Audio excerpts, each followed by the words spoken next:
What up, my freaks? RuinousInsight here with part 22 of my Total War Warhammer 3 modded Tzarina Katarin Immortal Empires campaign. So as we saw last time, the guns of the Orthodoxy, well, gunned down the mammoths of the north as Wulfric's probably main and possibly only stack was destroyed. He's down to 4 territories and Norska is quickly becoming Kislevite. I also, between the episodes, did a little battle that was here at the Monolith of Flesh. It was one of those battles that was not auto-resolvable because the auto-resolve hates us, or hates Kislev, and just decided that from now on I'll try to do my best to do these little minor battles between the episodes because they do get a little bit tedious, and we gotta keep it to the big battles. And fortunately, we do have one at the start of this episode. Mr. Epidemius is defending the Tower of Flies with its defensive garrison here with a fair decent amount of units, plus his own full stack. I'm interested to see whether we'll be able to deal with this, considering this is our most basic army with just the regular Cossars making up the bulk of their forces. It's pretty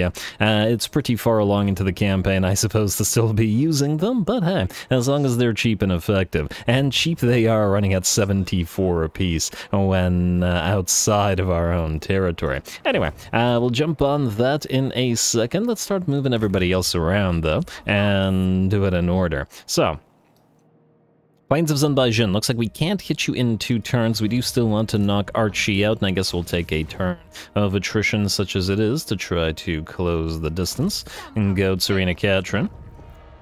And let's see if Archie has a full stack there. What's the likelihood that he attacks us? Well, he might attempt to. He's got the Swords of Chaos and the Weird Spawn and the Demon Spew. No Archie himself and no defensive structure, the Plains of Zunbaijin. In fact, the defensive garrison is pretty weak, so unless this guy can get a pretty big horde of units going in that single turn, Katarin should be able to knock him out with pretty decent ease. I also noticed that these guys are now defensive allies, which is kind of funny because they spent a little bit of the early portion of this campaign fighting each other, and then Archie took the Plains of Zunbaijin from the Maggot host, and their sort of territories are kind of interspersed amongst each other's, but now they're good friends. But they won't be for long as Archie is nearly gone. Anyway, on to Vladimir Mikheyev, and I guess the battle to come. Epidemius, let's head towards you. Let's see what you've got in your stack, and oh! Look at that, it's a little bit different than it was before. Hey, whoa, whoa, whoa, whoa, whoa, whoa, whoa, whoa, whoa, whoa, whoa, whoa, whoa, whoa. Malice is shown up, and oh, would you look at that? I just want to point out one thing. I noticed that the Tower of Flies has not been sacked, and neither has, oh, well, not the Tower of Flies, right, the Bilious Cliffs have not been sacked. It's just fine. Malice didn't try. They've been at war with each other for, I don't know, the last 10 turns or so.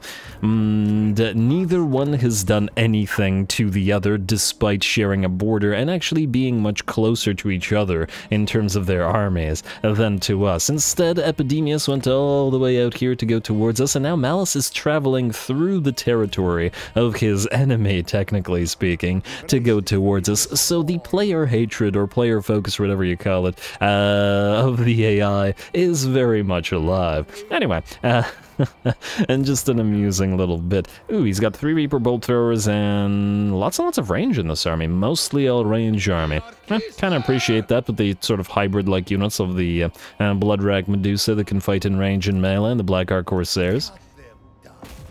A little bit of like in that regard. Anyway, Epidemius, you've got plenty of stuff. Let's see how you fare. We do have our Frost Worms in this army, unlike the other, though I do imagine they would be in danger of getting ripped apart by the range attacks of the Exalted Plague Bearers, so we will have to be careful about that.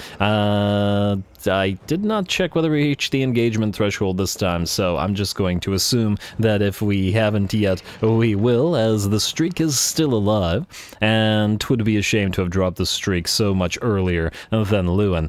So yes, hour-long episode this time around, and 300 likes and 50 comments, and the next episode will be an hour long as well. Let's get to it.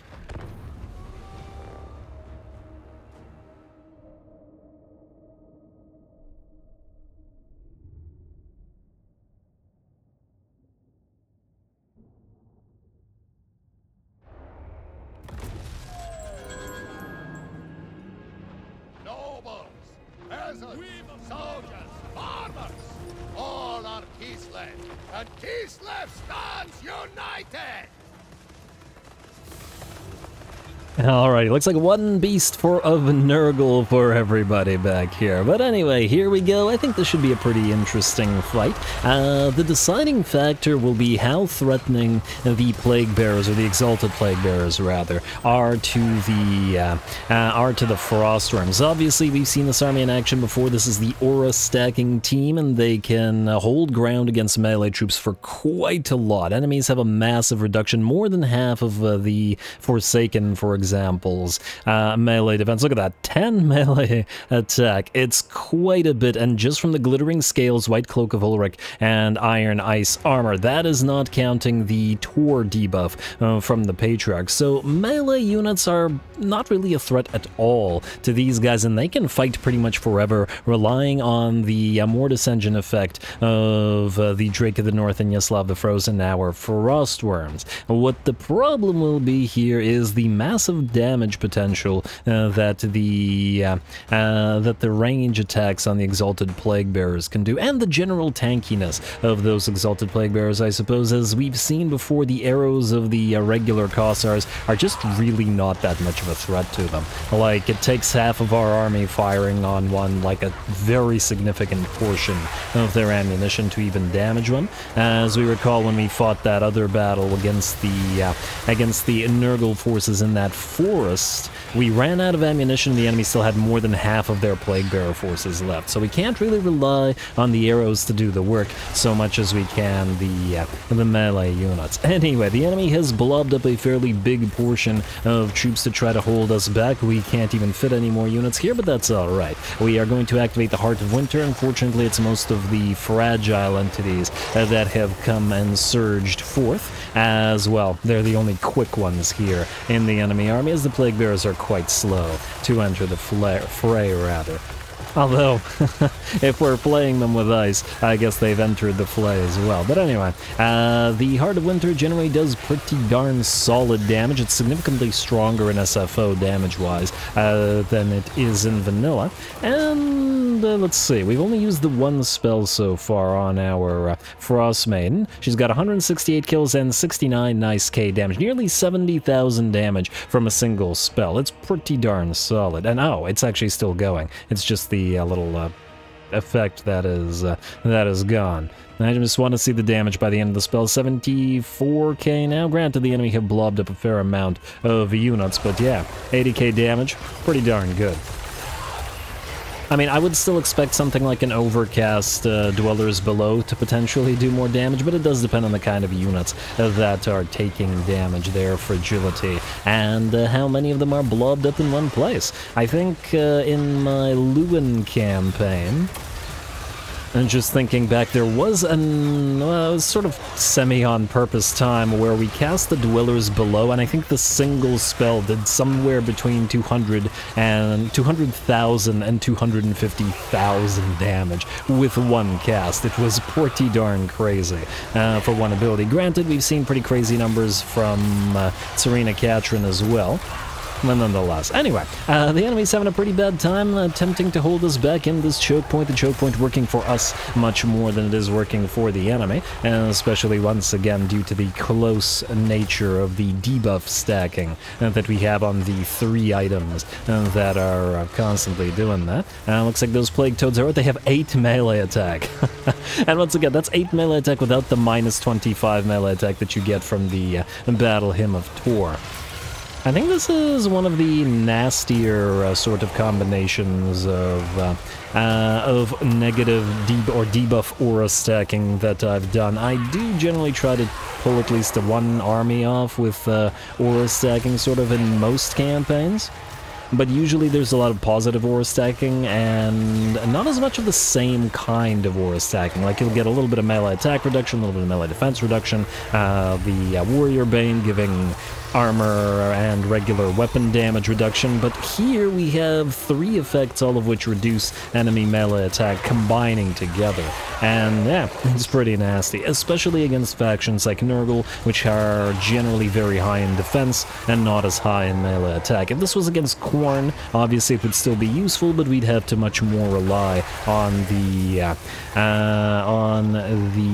Battle Hymn of Tor rather than just on the debuff stacks. And the reason I'm ranting about this is because, tactically speaking, we're just still trying to get through that choke point, which has taken a while, though we are getting those glorious animations from our frost worms. And I'm sure they're doing plenty of work themselves. 74 kills and 66 kills, and ooh, there we go. First volley from one of the enemy Exalted Plague Bears. Can't be taking any more of those. That took about 10-15% HP off of the Drake of the North, and we tried to move towards the enemy, but the enemy has debuffs of their own. There's another volley from the Plague Bears. We try to move towards them, but the Drake is slowed by the Curse of the Slug down to a mere 30 speed, so it's basically slower than Plague Bearers, which ain't good. Just try to get towards it before you take too much damage. There's another volley. We've lost nearly half HP, and this is one single unit, and that was half of its ammunition. Below half HP now. Damn you, Curse of the Slug. Great use from the AI of that particular spell. I don't think it did it on purpose, but it was very well timed, so gotta give it, gotta appreciate its use. Anyway, the rest of our units have now made it in. We have left our summoned Snow Leopard here to just hold these guys back while our supporting units of light war sleds in this particular army are continuing to gun down the enemy. We were keeping them just close enough to provide that bolstered attack aura to our little command team here, but now we've had to move away. If these guys want to charge the war sleds, I don't think that they'll do enough damage. And they'll get closer to the piles of Kossars, but it looks like they'd rather go after the much more threatening command team, which is, I don't know, both a good idea and a bad idea in equal measure, I think. Bad idea in that, well, they're not going to be too threatening to these guys as compared to the sleds and the Kossars. Good idea in that, well, neither are the Kossars a particular threat to this enemy army. They're here because they're cheap and they've been with us since the very start of the campaign. This is, in theory, our weakest army. Or at the very least, our least updated army, or least likely to be updated. I do wish we could get a little bit of a strength upgrade on those Kossars. They certainly need it, but, well, we'll just see how far we can push this army. The Lord and the heroes should be immortal at this point, and even if the rest of the army dies, we can bring those guys back. Here comes another Heart of Winter. Been waiting for that one, and I'm sure this will do decent damage, at least, to the Exalted Plague Bearers, though they're going to be a lot more tanky than the Nurglings and the other stuff that we've been fighting thus far. 22 melee attack on Exalted Plague Bearers. Ouchies. And I'm sure the Frostworms do enjoy fighting under those Hearts of Winter abilities. The enemy not so much. We do have to watch out as we will run out of casting ability though, and the enemy does still have a decent amount of troops. 1, 2, 3, 4 units of Exalted Plague Bearers still on the field. And by the looks of it, we've reached the healing cap of the Drake on the Drake of the North, and I imagine Yaslav is relatively close as well. One of the Patriarchs did not reach their healing cap as yet, but is damaged. And we're going to try to clear out this particular unit of remaining Plague Bearers with our melee attacks and Mortis Engine effect, rather than killing it with spells. Going to have to move back our units of War Sleds into combat, though. Just glide on over all those corpses. And I believe there were 2 units of Plague Bearers here, one of which is melting away while the other one is still in the fight. Do be careful, War Sleds. You don't want to get locked down in combat with the Exalted Plague Bearers. They do decent armor-piercing damage in melee with those Plague Blades, after all. And as we can see, when we don't have the spells to rely upon, it is taking a long time to kill off a single unit of Exalted Plague Bearers. 65 melee defense on them and lots of physical resistance at the very least, and while the Drakes, or the Frostworms rather, do... I want to say magical damage with their Mortis Engine effect. I actually don't know what kind of damage it is, but we do know that their regular attacks are of the non-magical variety. Shivering Trample causes damage to enemies, total damage per second, direct damage area. I think direct damage is a true damage type of effect, so... And that should still affect these guys quite nicely. And clearly is, but yeah, we've been fighting this single unit of Exalted Plague Bearers for what, like 2 minutes now? It's taking a while to rip our way through them without spells. And this is a thing we have to keep in mind with this army, that hard targets like this really need to be focused down. Alright, looks like the Exalted Plague Bearers are starting to melt away. At the very least, they still can't hit us back very well because of the debuff stacking, so we can slowly grind our way through them. There we go. Just like we've gone clubbing. Anyway, looks like there's another unit of Exalted Plague Bearers moving in. It looks like, were they trying to fire but their own barricade was blocking them? That's what it looked like there for a second. I'm not sure. And damn, these guys are still alive.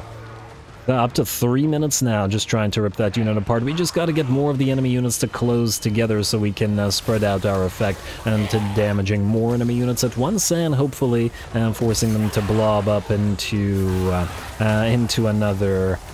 Are they able to fire through that?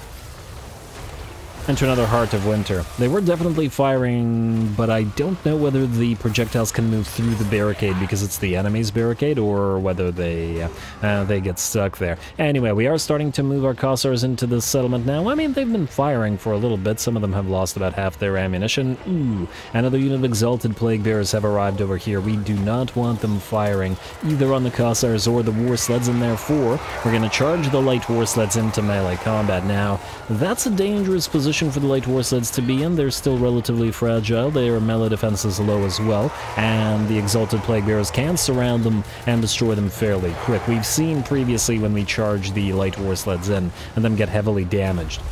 And the heck was that? Oh, that was a tower firing. I thought it was like a magic missile of some kind or something. But yeah, keep trying on working on those Exalted Plague Bearers. The War Sleds are needed to keep them locked in place, which they're doing, but at the cost of taking damage. At the least, it's not allowing the enemy to fire. I've grown a healthy respect for the Plague Bearer's special ranged weapon, especially after the amounts of damage they've dealt to our lords and heroes in the past battles.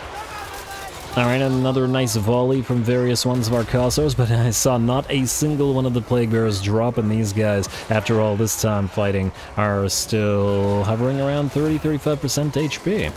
Alright, how are our War Sleds doing? Alright, this one's down to half a K. Two of them are down to half HP. One of the War Sleds has dropped, and I think it's time to start moving them away, or at least it will be shortly. And another War Sled goes down. Alright, War Sleds, be careful there.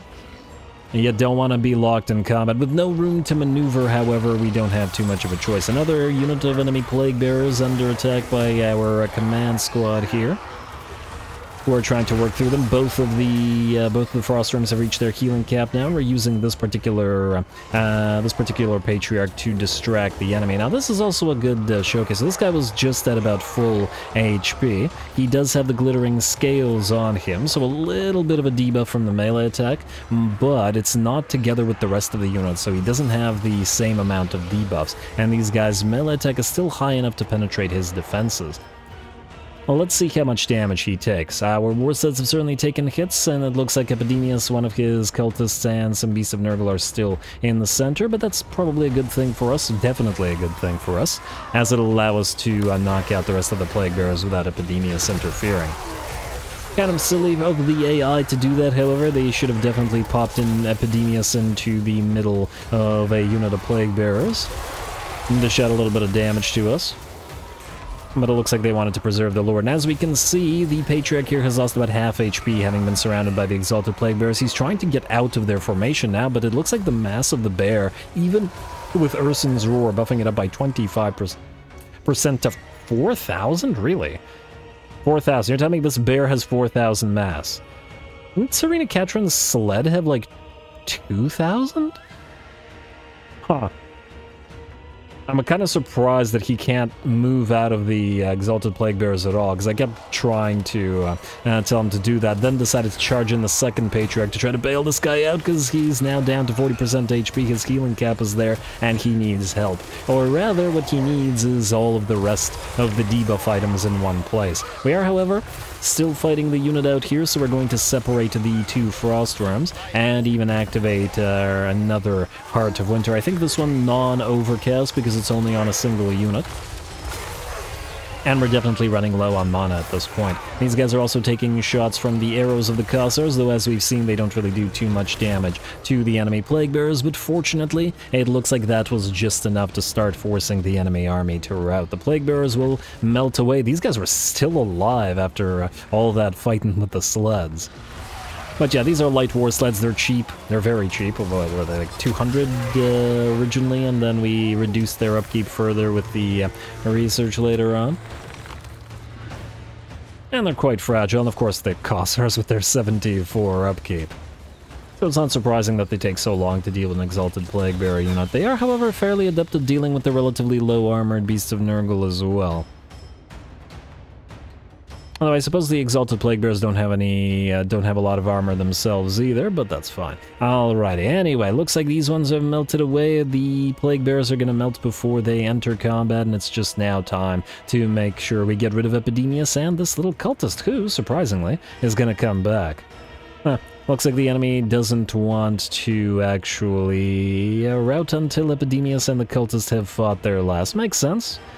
And just the way I'd have it anyway. So I'm going to speed it up to max and head on in to start fighting the cultist. He routs, but he routs just as we hit him, but just manages to get off the Great Unclean One summoning. So, Greater Gate of Nurgle and presumably regular Gate of Nurgle summons another Great Unclean One and a unit of Exalted Plague Bearers onto the field with Epidemius here as well. So, let's see if our command squad can still handle these guys. Here's what the debuffs are going to look like on Epidemius. Okay, well now he has 0 melee attack, and everybody here does as well, because we're combining towards battle him and Helm of Discord. He does have Fecundity, though, so we'll see if his healing can outlast our damage. The last Heart of Winter comes down. We've been saving this one. And we're going to tell our units of Cossars to fire upon the enemy Great Unclean One. Yes, it will get unsummoned eventually, but our debuffs will end before it does, and then it'll start potentially doing damage, especially considering we've reached the healing cap on most of our units in the single entity portion. And we don't want them to really take any more damage, as they will have to fight again, and Malice is closing in as well, so there is that. Alright, how's Epidemius looking? He is starting to melt away. It looks like the chain route is here for his army, so that will make his banishment a little bit faster. The Great Unclean One will go. He still has 98 seconds on him, but will melt away with under fire from the Cossars. And presumably due to the shattering of the enemy army as well. Huh, actually, do summoned units shatter when the chain route happens, or do they just fight until their summoning runs out? Should have double-checked that. Nah, it's okay. We have so many summon units ourselves that we can test that. Well, actually, no. We'd have to chain route ourselves, which is relatively unlikely. I guess with the exception of possible attacks on our own settlements when we don't have an army in the field. Man, the textures from the blood are still going crazy. This bug has been around since Total Warhammer 1. I don't see them ever fixing this. It might also depend on your graphic settings, because when I played around with graphic settings, sometimes the blood textures would flicker and be crazy, or just general texture craziness would happen more often with certain settings than with others. But anyway, a close victory for us, lots of ammunition expenditure on our Cossars, tons and tons of damage towards our command squad, and decent bits of damage on the war sleds as well, several of which have lost numbers and drop below half HP, but fortunately, most of them have retained their models and would still heal up to full, or at least 75%.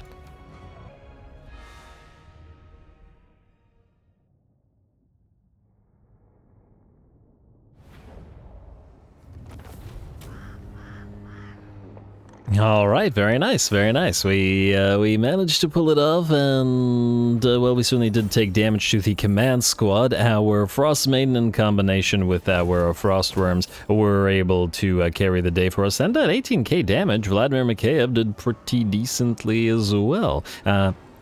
Once again, I do kind of like how this command squad is a little bit different from Uragni's in the sense that Uragni doesn't have that aura stacking, or at least not the debuff aura stacking that we've got going on here. And frankly, he doesn't need it nearly as much, as this army is very reliant on it. Otherwise, the basic Kossars would just, would just die.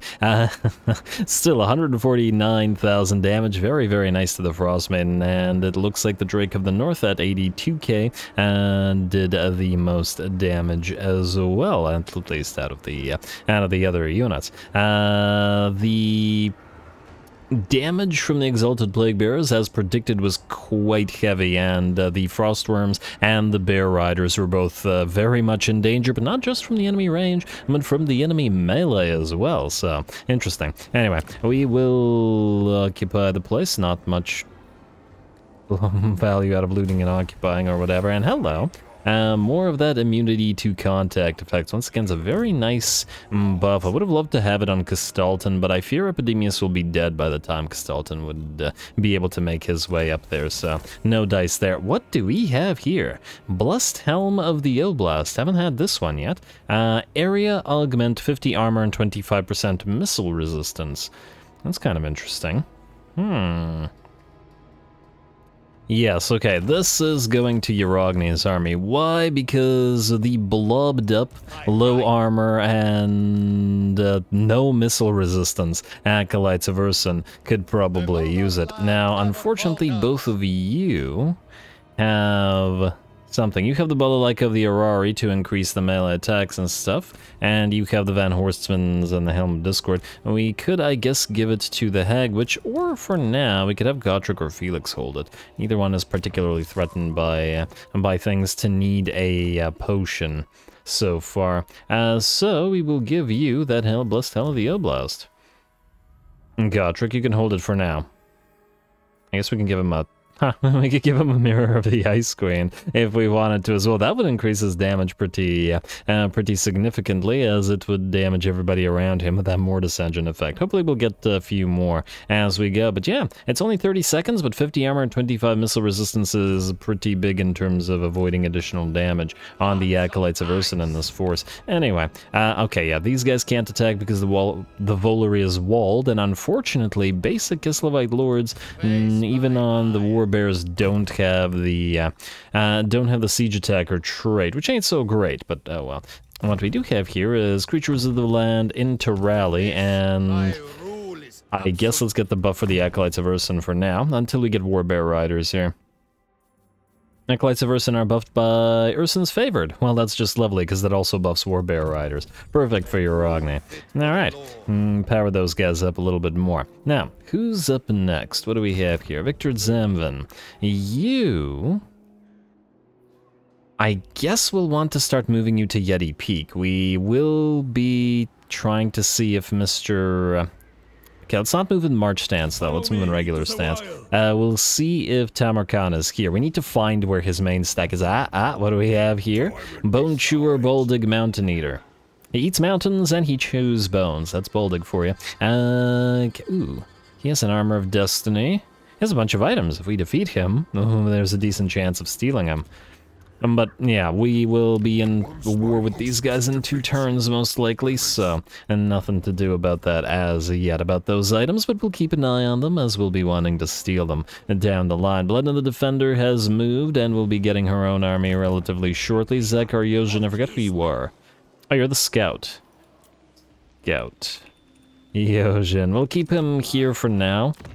He has that for the Orthodoxy trait, which I guess we could use if we wanted to stack the leadership reduction, but frankly, I just don't find the character's aura leadership super useful for Kislev because of By Our Blood. It just doesn't seem as useful as it would be on a lot of other factions. Maybe the most useless faction to have it on, just because of the Unbreakable trait that you get if your units get sufficiently run away-y.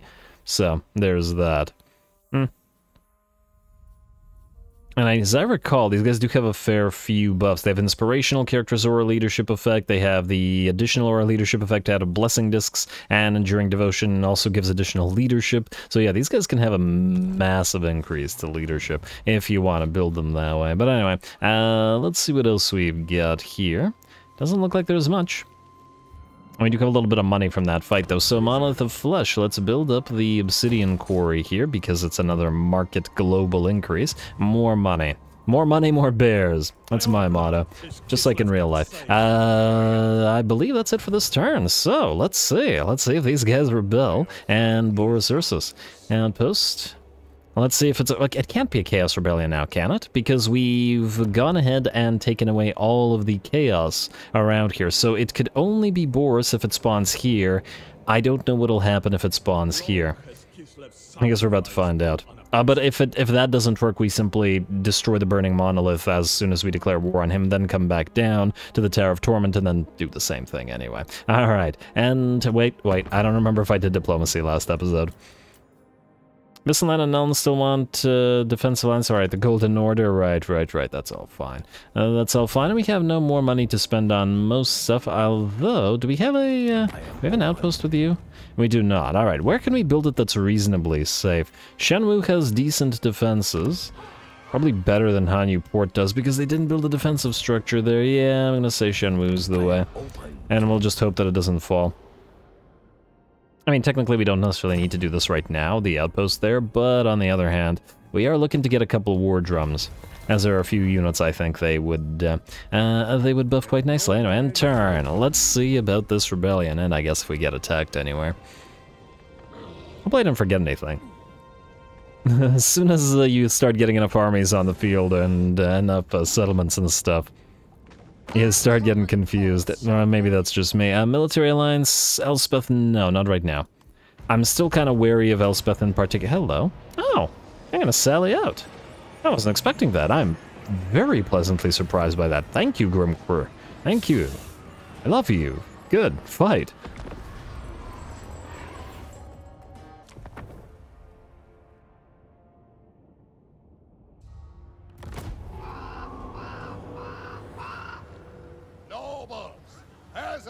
Soldiers, farmers, all on Kislev, and Kislev stands united!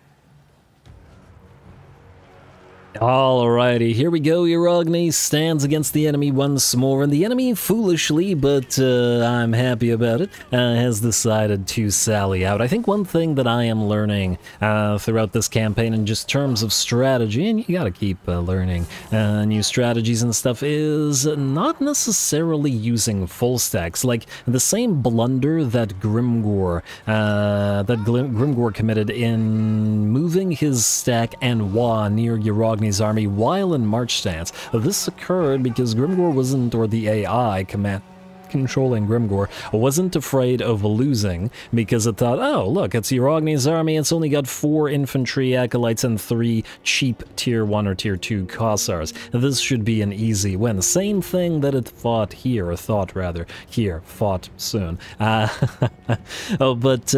this is obviously not working so well for the AI in the sense that it is thinking that it'll win, even when it isn't actually likely to do so, because this is actually a secretly strong army. But it's certainly a strategy to consider, both further in this campaign and in others, to sort of get a few elite units interspersed with some weak units and then not a full stack, just to trick the AI into attacking you and ripping apart its armies. And another good thing about it is it does allow you to get into combat instead of having the AI just run away, as it has a tendency to do. But we also do have to keep in mind that the AI is a lot braver in SFO than it is generally, so there's that. Anyway, our Acolytes of Ursun head on in, get a little bit of a buff from Avissen's wild form, buffing their weapon strength up to a massive 93 and their armor to 78. And this is why I wanted the Hag Witch of Beasts. Once the Avissen's wild form Overcast variant is available, that's a lot of armor and base weapon damage provided to the various Acolytes, which will make great use of it. They're already strong in various ways, and this shores up their weaknesses. And while I'm sure the Orc Biggins, as we've seen in previous battles, are a tough fight for the units of Acolytes, they can rip apart regular Orc boys and Boar boys without too much trouble. Enemy Lord or Black Orc Big Boss is right here. Uragni's going to attempt to go for him, as well as the enemy Gobbo Lord, who's in here somewhere as well. Those are Uragni's targets, and this time around, we've separated the army a little bit. We do have these nice impassable terrain bits where we've set up so that the enemy can only attack us either through here or through here. I mean, in theory, they could have gone all the way around here, but that might be a little bit too far for the enemy to actually try. We kept one unit of Acolytes in reserve, which was the right move, as they are having to defend this flank here, and we are having them be helped out by the Hag Witch. Essentially, 3 separate skirmishes going on with heroes and lords leading individual ones. The Hag Witch has summoned the things in the woods here to help these soul Acolytes defend, especially since they don't have the benefit of the Patriarchs. The 2 Patriarchs are separated here, with Uragni fighting the enemy Lord and Hero, and Gotrek and Felix leading the other Patriarch, and a couple more units of Acolytes to fight the Crimson Killers Black Orcs, which are the other big threat on the field. There is also a ranged shootout as well, or shootout may be a strong word, as it looks like the enemy range units are trying to focus our range down while we try to go for the Boar boys instead. Anyway, and just to talk about a little bit of what's happening and the positioning. Anyway, we got a pretty darn solid position for our Hag Witch to fire at the enemy here, and the mass of the things in the woods is helping keep the Acolytes in good shape, and by the looks of it, they're getting plenty of kills as well. 18 on it. What the heck was that? Did she just fire right through our own units? Okay. We're going to move her a little bit and adjust her to try to fire into this blob instead. The projectiles launched by the Hag Witches do penetrate decent amounts of units, so she should be able to rack up a decent kill count in this particular battle. If she, doesn't fire at our own units anymore. Alright, come on.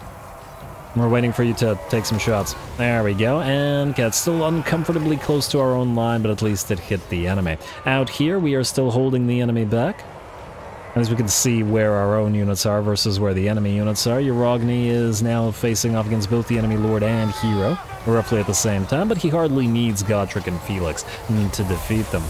Uragni is up at 700 weapon strength pre-buff, which is pretty solid. And we'll get those numbers up even further. I'm very confident we could have him hitting over 1,000 damage by the end of the campaign. Alright, Acolytes of Ursun doing great work against piles of enemy infantry, especially the chaffier sort of infantry that the regular Orc boys represent. We've seen them cut through piles and piles of goblins like a knife through butter, so they're pretty darn decent against the Gobbos as well. Gotrek, Felix, and the Patriarch that's with them are also doing great work against the enemy Crimson Killers, who, by virtue of their being focused down, are now down to 41 units and about a third of their HP. Hag and these guys are also doing pretty good out here. There we go, the enemy units have been getting absolutely ripped apart, and on top of that, we do have... Oh, did I just miss it? Okay, I just missed it, but we did drop a spell out here as well, as Beledna the Defender has arrived.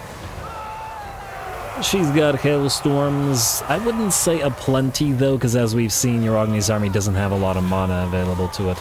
We're definitely going to have to switch him into channeling stance for a little bit, as otherwise it's getting tough to actually cast anything. As Beledna arrived on the field, she immediately engaged the enemy range units, summoning a Snow Leopard to engage one and engaging another unit herself. She'll take a little bit of damage fighting the enemy Error Boys, as Error Boys are still orcs and thus they're okay in melee, but she'll be able to keep them from firing on our Kossars, which is the important aspect of this. It looks like the battle is definitely turning our way. The bounce power shifts to about 90% in our favor. The enemy Lord out of there, and I believe the enemy Black Orc Big Boss defeated by Uragni. There he is, and getting chased down by our heroes. Now we just have to see how many of the enemy units are still willing to rally. Ooh, nice charge from the Snow Leopard, sending a bunch of orcs flying. Didn't think it had the mass to do that, considering it has such a difficult time, or they, the kitties, have such a difficult time trying to escape enemy units. or enemy blobs of units, and judging by the fact that the enemy all started moving at the same time, the enemy army will shatter, and once again, Yarogni wins the day. Very nice. A little bit of damage on the, well, quite a bit of damage on some of the Kossars and some of the Acolytes, but that's hardly surprising. We're going to do our best to chase down as many of the enemy forces as we can, of course, as the enemy army is out of a settlement, and anything that escapes will survive. Well, let's see how much does.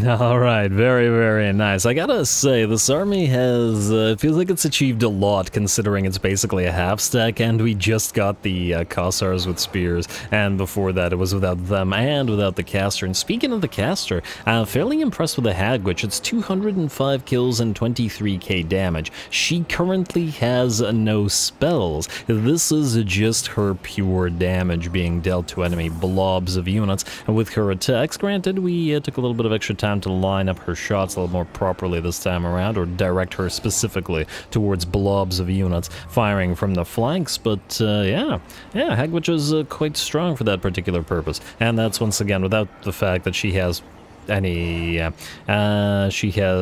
spells right now, though we're about to give her some, I'm sure. Bloodnut did nearly 100,000 damage from 2 hailstorms and 1 blizzard, plus of course her own personal damage as she was attacking. Yarogni did only about 8.4k, but he spent the entire battle killing the enemy Lord and the enemy Black Orc Big Boss, while Gotrek was going for the easy kills together with Felix, and going after the, well, easier kills, let's say, going after the Crimson Killers and knocking them out. Anyway, went reasonably well. We're actually going to heal up. It's not a lot of healing or a lot of money, but we'll be wanting to auto-resolve the Volare next turn, so hopefully we can do that without taking too much damage.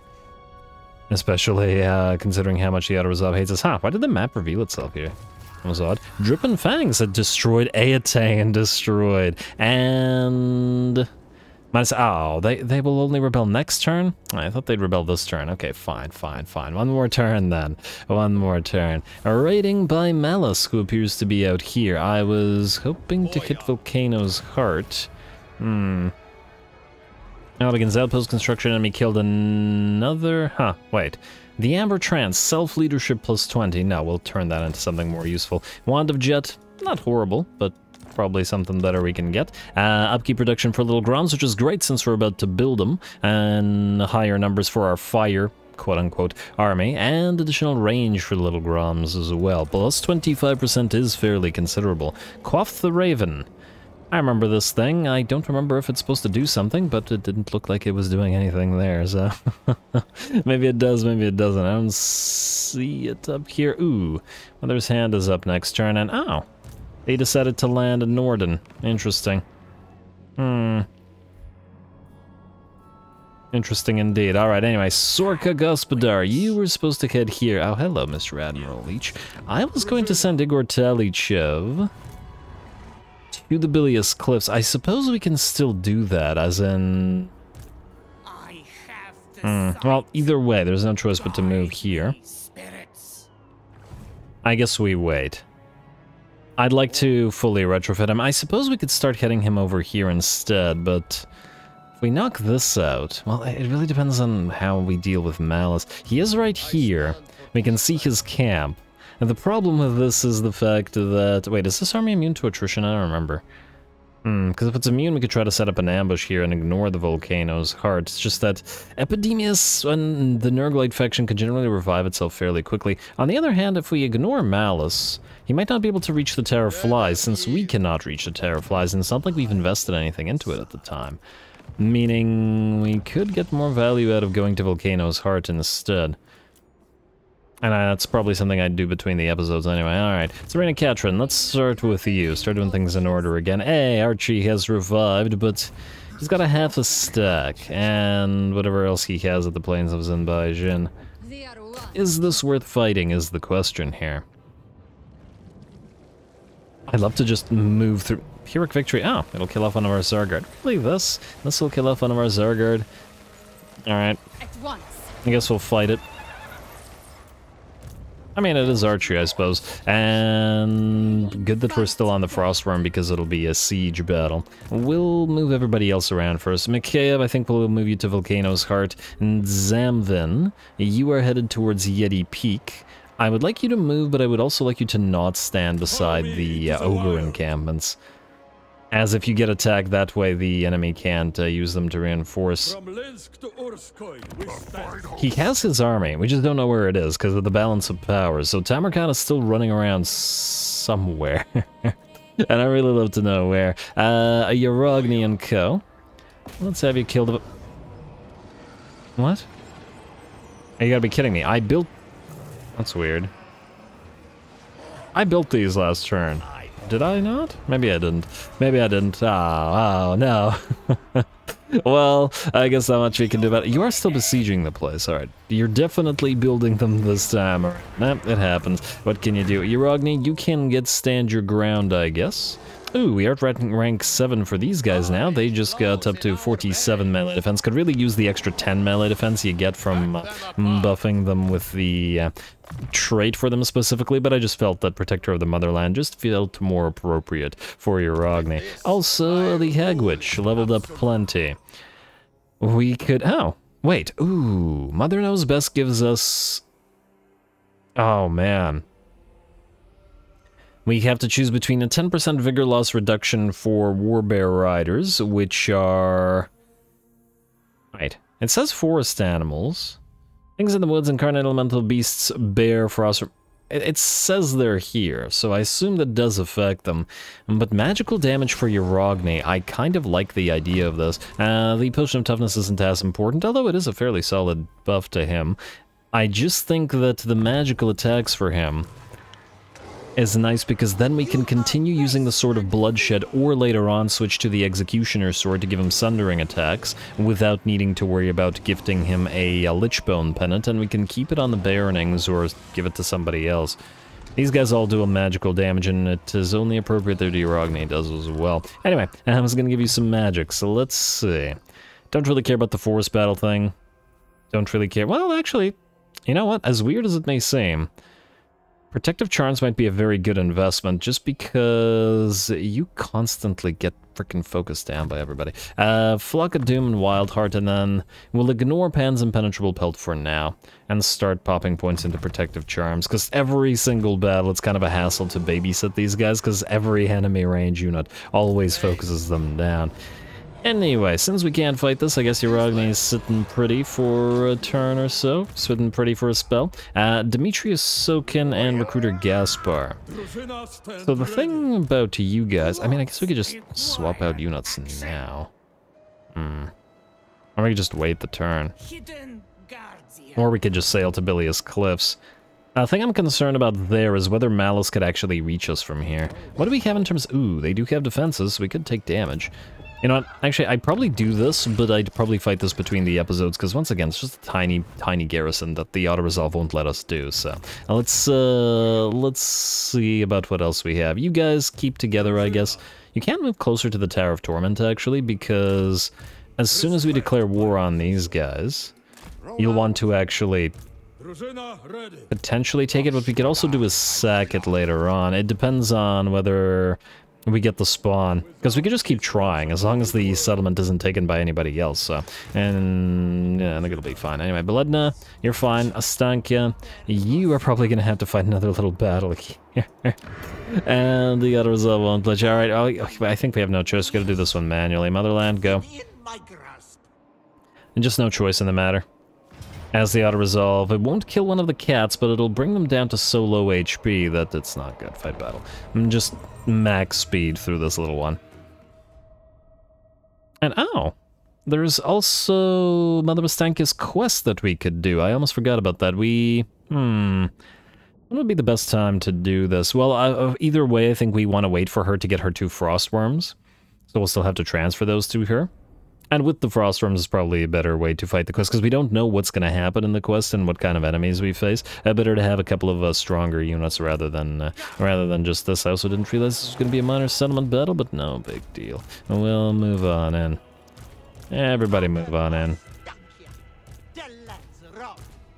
we bother flanking the enemy? You know what, let's do a few flankers, like here. And I was gonna say take the hurt kitties, but could actually get a quick witch broth on them immediately. You know what, all of you hurt kitties, stay together, like so. Like so, and like so, and we'll immediately witch broth you before we move. And I guess the unhurt kitties are gonna go over here. Alright, good enough for me. Alright, start battle. You, witch broth immediately. Witch brew, whatever. Wait. 4. Did I forget one? Wait, what?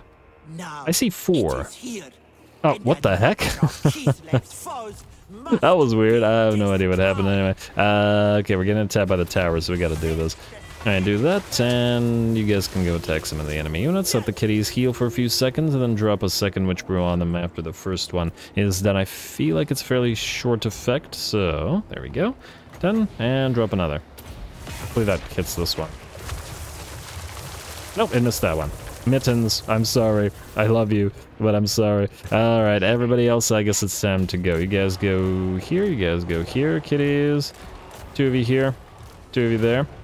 Rest of you, go for the Ruskin Hounds, and doing decent damage to the enemy marauders here. Just gotta watch out for us taking damage ourselves. Okay, kitties, wait. Wait for the things in the woods to come in as well. Everybody together. There we go, that's better. There we go. Witches, go. And activate your power stones. You guys are gonna wait for the things in the woods as well. Oh, you've been sighted, but I'm not sure that the doggos want to actually charge you, as I'm not sure that that wouldn't be dangerous for them. Got another witch brew available. Let's pop it like that. That should hit one of those guys. And Ruskin Whorehounds, charge them now. All of you together. And what we could do is buff everybody up a little bit of armor. Alright, you guys make your way in there now. Oh, I said I'd speed this up, and then I promptly forgot about speeding it up. My bad. Alright, those guys are out. Let's charge the Marauders now, and the battle should be ours relatively quickly. Capture the thing. Good. Marauders are out. Switch to the next unit, and just keep on mobbing them. Not Forbidden Fens, but another Witch Brew through the line of cats. Keep everybody healed up at least a little bit. Could use a little bit more in the way of regen for the cats, but I do believe they get it via... we can actually activate it. Also, let's get some summons on the field. We also have Assault of Stone available to us now, but I wanted to, you know, speed through this battle, which meant not doing that. Because it takes a few extra seconds of aiming. Enemy Lord is running on out of there. Oh, look at that. Chaos Warriors came back. Not for long, I'd wager. And you know what? Send all the cats after the Enemy Lord. The things in the woods should be able to handle... cats go. How's the battle not over? Oh, down goes the enemy lord, and down goes the enemy settlement. Alright, this way we didn't take any damage, and it only took a minute or so. 2 minutes? I don't know. Didn't take long is what I'm getting at. And it certainly wasn't a Pyrrhic victory. Pyrrhic victory, once again, auto-resolve. Why? Why do you hate Kislev? I'm actually genuinely curious at this point to what it is specifically about Kislevite units and that the auto-resolve seems to dislike, because it seems to dislike a suspicious amount of them compared to other factions. We'll probably have to try to pay attention to which units aren't hated by the auto-resolve, just so we can build a couple of auto-resolve armies specifically for auto-resolve to sort of follow a couple of our armies around and get, like, conquering stuff. Something cheap but effective, essentially. Anyway, Castelton, let's see if how the auto-resolve feels about Streltsy, shall we? Go here. Oh, the auto-resolve doesn't like the frost worms, does it? Nobody's dying here. Let's see. Yeah, the frost worms will get damaged, but Castelton's army is more or less fine, which I'm reasonably happy with.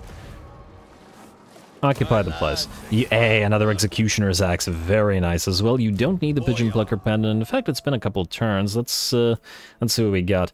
We have no flyer armies, so generally speaking, I save these for when we do have flyers. They're not horrible. In fact, the debuffs that they offer are pretty massive. It's just that we rarely run into flyers. We do have a couple of feather foe Turks as well. Are we going to fight anybody that's likely to have a lot of flyers is the question. Hey, a student. Anybody that has a lot of flyers. I mean, potentially we could fight Vlad. Probably not. As in, like, scary flyers that we actually would need to debuff. Well, I suppose if we were to fight against the Dark Elves, there's Black Dragons. If we were to fight Malekith, I'm just wondering whether we should delete those items and use them for something better. I mean, at the end of the day, we'd probably get more use out of these items as actual items, so I think we'll delete them and turn them into something else. Another Van Horsten's Speculum, pretty much always useful. Scroll of Shielding and Channeling Staff, I don't like you either. Fuse. And Talisman of Endurance, very nice. What else can we get rid of here? Don't care for the Scroll of Amber. And, well, the Wand of Jet is fine. It's going to be inferior to a Power Stone or something better. I've also been holding on to the Terrifying Masks of E, and we might get rid of them. Armor Silvered Steel. Might get rid of them, although I'll have to think about that one. We've been giving them to the Frost Maidens for now. It's just that outside of Frostworms and Warbear Riders, and wait, is it even Warbear Riders? Let's just see here. This is important, guys. The Elemental Bears definitely and Frostworms. Both of those have cost here. No, the Warbear Riders only cost fear. So we essentially only have 2 units on the entire roster and that cost, not 3 units that cost terror. And it's all the big boys. The Frostworms, the Incarnate Elemental Beasts, and the Elemental Bears. But they're not going to be present in every army. And every army that doesn't have one should have a source of terror, which means the Terrifying Masks of E are good to keep and keep to those specific armies. I don't know why I always go to ancillaries here. Anyway, Dragon Helm I don't care for. But is there something in the armor that is garbage enough to turn to something better? Shield of Talos is okay, but you know what, Shield of Talos. And where was the other thing? Dragon Helm. Don't care for the fire resistance. A Helm of Discord for that, yeah. Good pickups. Yeah, Featherfoe Torque will get rid of you as well. Fuse. And a Star Iron Ring, very nice pickup. Ooh, that'll go to Boris if we get him up on the field, because it has 2 more wards save than the Talismans of Endurance do. Alright, we got a few extra items now. Some of them are going to Boris. I'll think about. I'm probably going to give the Dodge's Brazier to the Fire Army, because that enables flaming attacks, and it's Dodge. Dodge's Hearthblades, together with Dodge's Brazier. Alright, and we'll deal with the items later, a little bit. I don't want to waste too much time on them right now. Now let's keep on moving. Ooh, wait. You know the scout, Miusa Teraskovna. You need to start stealing some tech, and hopefully not failing at it. If she fails 3 times in a row, then maybe we'll give that. That's actually a 2nd failure in a row. We could give her name back and then make Herbal another failure. We'll see. We'll see. Anyway, speaking of, but another crit failure, you're going to continue stealing tech from here. Let's not be dying though. And that's okay, she's actually gotten several failures in a row at level 20, which is kind of annoying, but anyway. Recruiter Guyovich. Do we need to keep you at Erengrad? It really depends on whether these guys declare war on you. I mean, I wanted to send Gestalten down here or over here. I think it's probably better to have him grab Pack Ice Bay. Let's move him into March Stance in the water. I don't know if he'll heal there, but at least he can grab the fell cargo. And Recruiter Talichev is going to head towards Mother Ostankia. Will you heal in the water? You will. Not a lot, but some. Let's move you here and grab the fell cargo. And then once we loop back around to kill off these little orcs and the Gorgabos and start working on Festus, we'll meet up with Recruiter Guyovich and transfer these guys. Right now, he'll hold Erengrad, or just in case Erengrad gets attacked. Scout Yojin. We could have you land. Go here. Oh, right, I also wanted to build a small army. Yeah, so we need to figure out an auto-resolve army. Streltsy seems to be a decent option. To send to sea. Specifically to... specifically to gather islands. Alright, I think it's time to do the battle against Archie. I'm not seeing any other battle potentials right now. Uragni is stuck, Demetrius Sokin, and these 4 now. Have to swap units or go over there. Alright, fine. Vladimir, you are then going to go to Volcano's Heart. Do we have defenses here? Oh, got a little lord here. Close victory. This is gonna hurt quite a bit, but I there's too many of these little battles. Just auto-resolve it. Yeah, see what I mean? For Yeslov. And occupy. Banner of Swiftness, not the worst pickup. I'm a little bit concerned about this guy besieging us and the siege killing off Yeslov the Frozen. Huh. Okay, I hope I didn't screw us over in that. I guess we'll find out. Hopefully he'll try to run around. Oh man, it would be really unfortunate to lose a high rank unit to that. All in the name of, you know, not wasting too much time in the auto-resolve. We cannot auto-resolve this, but it's Archie, so let's knock him out. This is probably the last time we'll see him as well, so why not?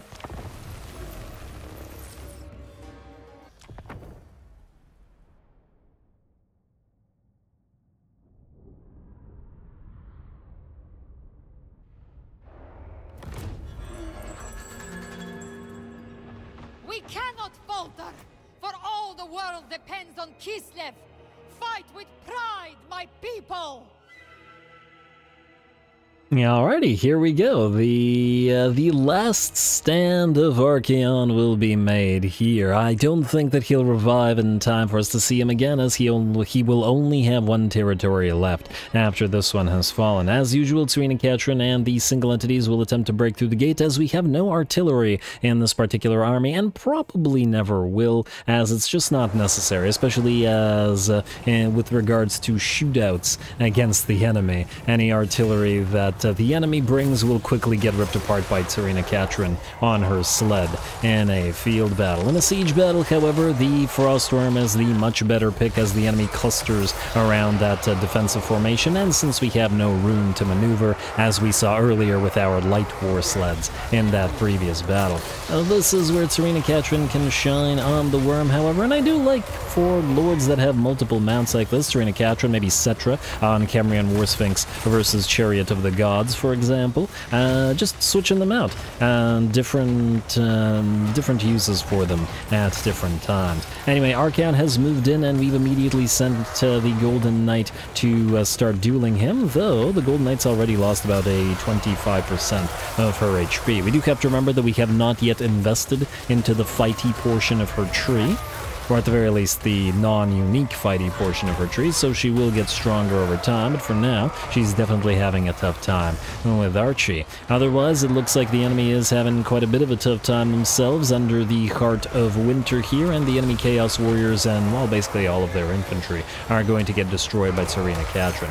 Hardly surprising, and since we have our own units in the midst of the fray, we cast the Heart of Winter rather than the Blizzard, which works. But if needed, we can also cast the Blizzard, which will obliterate any of the infantry piles that the enemy has. And we're trying to keep the Golden Knight healed up and debuff Archie, but he's still at roughly half HP. 877 weapon strength on him, pretty darn solid, and that's without, wait, 946 weapon strength without buffs, 8297. He's got great stats, but it's Archaon, so what can you expect? Similar to Katarin and various other lords, he can definitely be a, well, one-man army. Though, I mean, Archaon is a much stronger one-man army than Katarin is, I suppose. It's just that if you don't have something that can withstand Katarin's spell spamming, especially on her sled, there's nobody that could ever catch her effectively. She'd be able to kite forever. I guess the question there would be, would her regeneration... I mean, the thing is, she wouldn't be able to kill Archie, right? She'd be able to destroy anything that he brought, his entire army, short of maybe giants, who I don't think would take enough damage from sleds or anything like that to get hurt. But knights and infantry would all fall to her, but with the additional... Without additional units, she'd struggle against single entities. And that's why the Golden Knight is here, being her bodyguard and whatnot. But mostly just to duel single entities, kill enemy big monsters and things that the spells aren't super effective against. But lords like Archaon, for example, or, I don't know, Tyrion, any of the single entity fighters.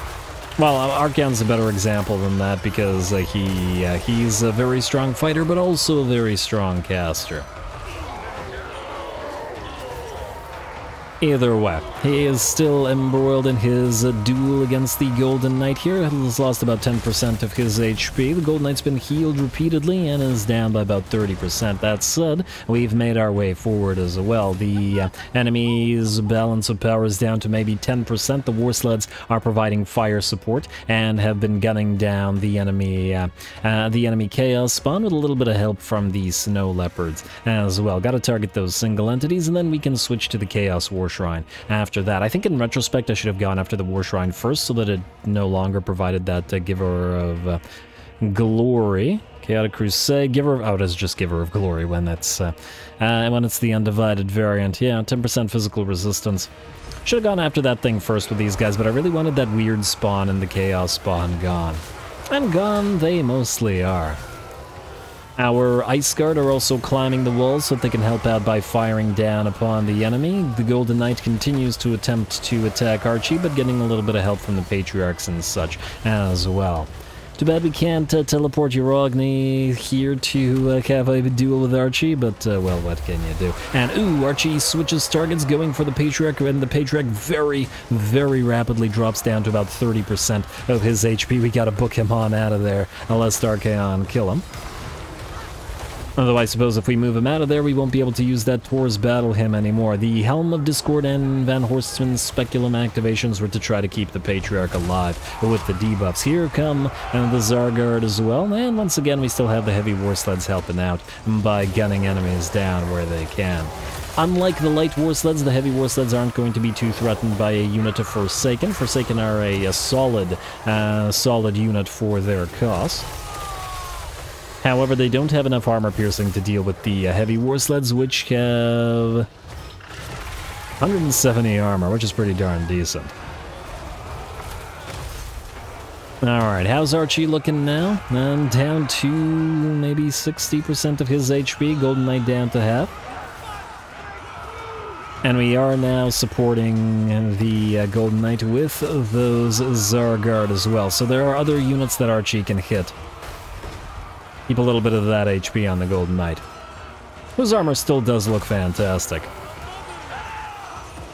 But it's a little fancy. It does work for the Golden Knight as she's the champion of the Ice Court, but personally, I prefer Uragni's more basic furs and more basic boyar armor. But it also makes sense, as I've mentioned in the comments, the comparison between Uragni and the Golden Knight as heroes of Kislev, where the Golden Knight is the Tzarina's and the Ice Court's champion, the Uragni is a folk hero and the hero of the people, and etc., etc. And I like that duality, but anyway. Looks like Archie has finally shattered, and I do believe as soon as he shattered, the rest of his army did as well. That's why these Bloodletters, though they're at full HP, begin to melt away. The rest of our heroes are attempting to chase Archie down, to bring him down one last time, even though he's shattered, just for the principle of the thing.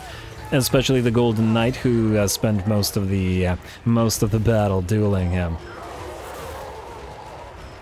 Alright, come on. Ooh, and it looks like, who was that? It looks like Jagatai Khan got the kill. Very nice, very nice. I saw that. Well done.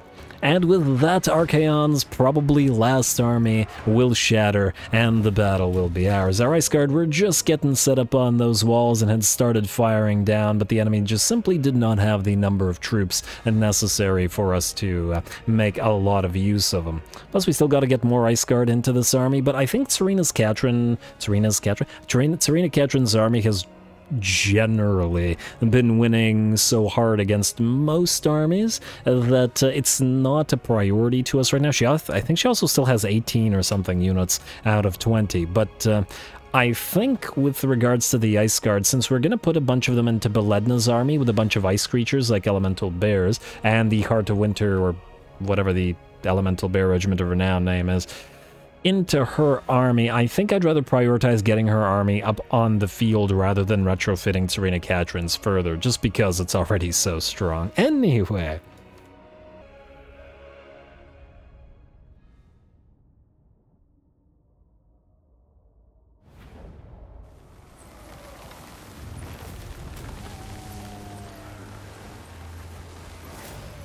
Alright, there we go. Down goes Archie yet again, though he did manage to inflict 19k damage, which is pretty solid, and nearly killed the Patriarch and heavily damaged the Golden Knight as well, especially considering that she got the repeated uses of Salyak's Lullaby's healing. But it is Archaon, so it's not super surprising. Perhaps the Golden Knight isn't enough to directly duel him, though we'll see how strong she is when she's maxed out. We are going to occupy the place. Another Nomad Riding Master, Warhorse for Recruiter Gospodar. I don't know why it's telling us about that here, but sure. And yeah, so we still haven't had the chance to move into the Golden Knight's fighty tree, though I guess now is the time to begin. We don't need learned from the best, and we've applied all the other points everywhere else. So, hit a little bit harder with the Deadly Blade. She certainly could use that melee defense. And oh, she doesn't have Blade Shield. Oh, that's not good. Meaning 54 is essentially the max amount of melee defense that she'll ever have. That's not enough. It's not enough. Without sufficient debuffs, she'd never be able to take on Grimgor or Archie or Tyrion or anybody like that, I would wager. And just because they would be able to, well, continuously dish out damage and heal up and get through her relatively meager defense. Looks like she's more of an offensive-minded hero. You just have the stand your ground pop-ups, though. Yeah, between the Urson's Claw providing massive damage buffs in combination with the Deadly Onslaught, perhaps if we are to... she also has 170 armor, which is massive. Perhaps if we are to debuff an enemy to lose their physical resistance, or not physical resistance, to lose their melee defense, and then use all of our buffs to increase her weapon strength probably past 1,000, I would wager. Especially once her buffs are complete. Maybe she would be able to fight them. Anyway, we'll find out when we go down to the next extremely threatening enemy. Now, we could get Stand Your Ground and Tzarina Katarin, and I think we will. We'll also probably want to get Urson's Protection, and, well, there's a bunch of stuff that we'll want to get, but not super critical right now. We got one more turn? One more turn. We'll see if he immediately declares war on us or if he'll wait another one. Archie's down to the last settlement at Floating Mountain, so I guess we'll move here to Floating Mountain if they declare war on us. And ooh, yeah, so he does have an army here. And if Uragni's busy, we may want to actually ignore Yeti Peak. You know, I'm gonna risk a march stance and put you right here and just hope that they don't declare. Ah, I shouldn't have done that. That army is still here. Ah, there he is. Okay, good. I really wanted to see where exactly Tamarkan was. If he goes for this camp, we'll just move away. I imagine this army will die to him because there's no way they're bringing him down. I'd actually love to get Uragni to fight him. Might even swap these two around, depending. Anyway, let's see what else we can do in the end of the turn. We're very much running out of time here, but I really want to go to the next turn. I really want to see whether Boris will revive here, or whether it'll be something else. So, and that's going to be what we're going to do. You are... Actually, 1 second. I stand for Kislev. If you go here... I know you won't heal. We won't take damage on him. What's the likelihood that these guys besiege us? The only reason they would do so is to annoy us, considering that army can't possibly win. Would a siege be enough to damage this guy for 357 HP? I have no idea. Very well might be.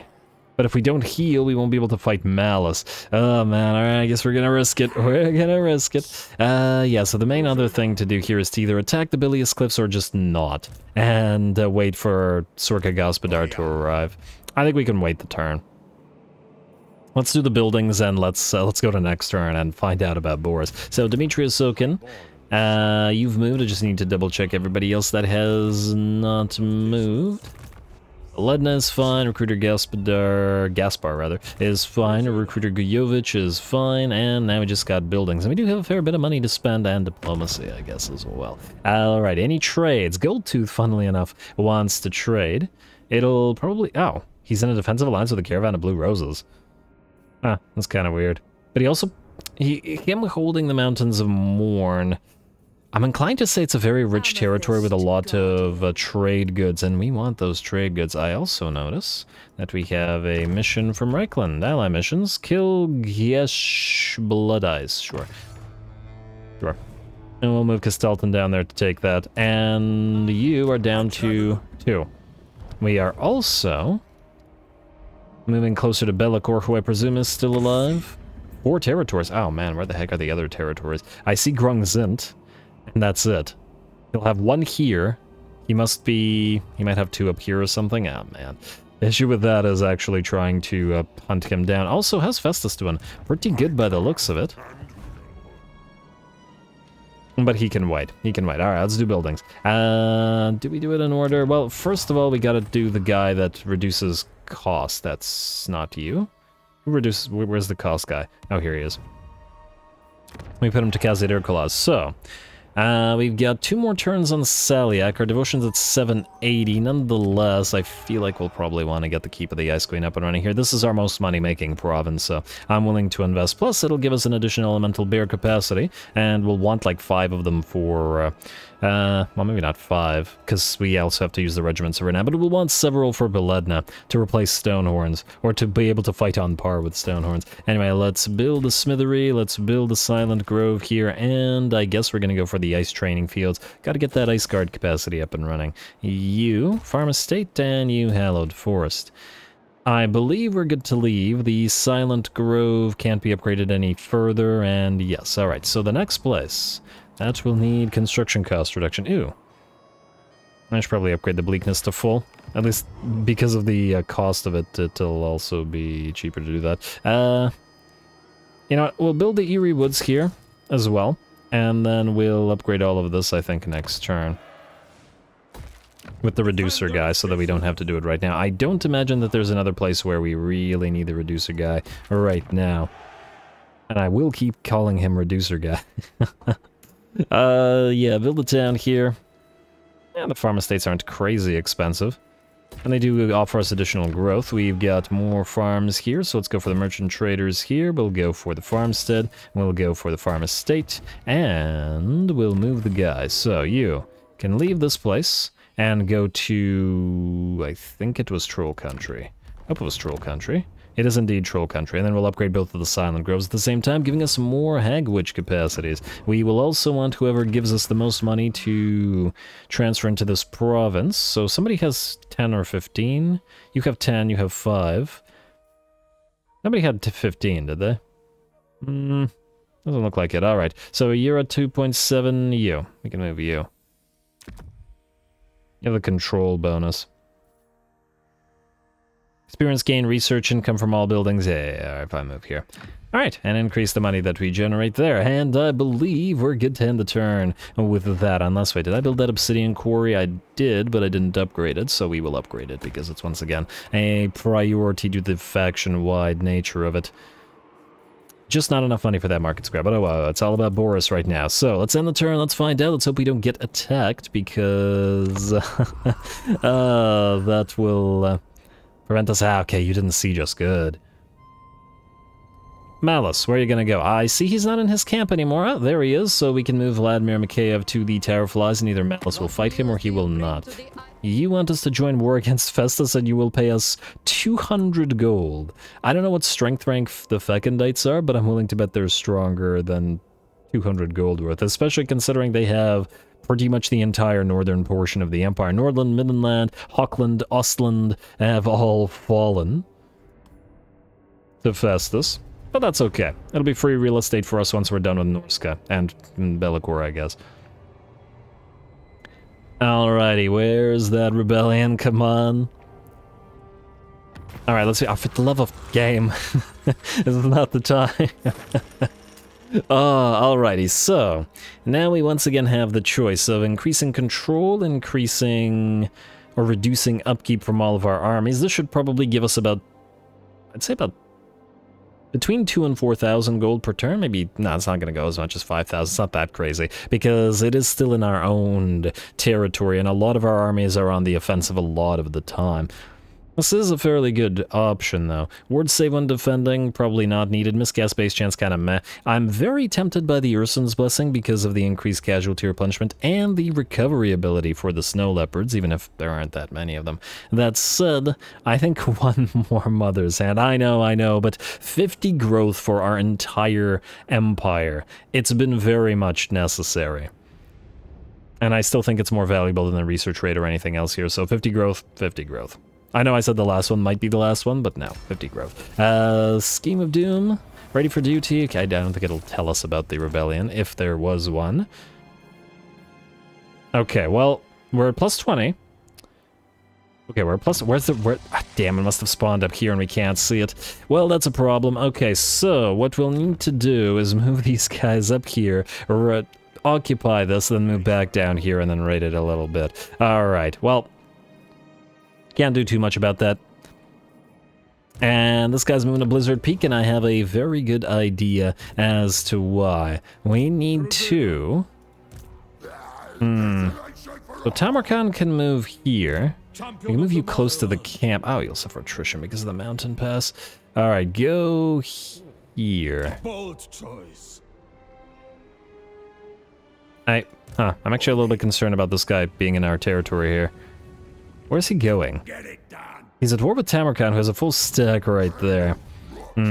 Okay, well, either way, folks, I think... Oh, my lord. The Golden Order are dead by the looks of it. Or at least will fall fairly shortly. We don't have any expedient way to send anybody down there, unfortunately. But what can you do? Anyway, I'm going to call the episode here. There's a few minor battles by the looks of it that I can do between the episodes, like Bilious Cliffs, which is garbage, and possibly something else somewhere else. Oh, this little potentially battle if it can't be auto-resolved. Anything of that nature I'll do between the episodes so we don't have to waste time. And next time around, the goal will be to kill Malice and move towards the final destruction of Epidemius, as well as... presuming that will be a war declaration will happen on Tamarkan, we'll move to the Burning Monolith, occupy it, and then move back here, and then do the Boris thing again. Well, we'll have to work for it a little bit, but that's fine. That's fine, that doesn't bother me. I prefer to revive him the proper way, rather than using a mod to do it. Anyway, more Kislev action to come, so stay tuned. Don't forget to leave those likes and comments below, especially to Threshold. All glory to the algorithm, and thanks for watching.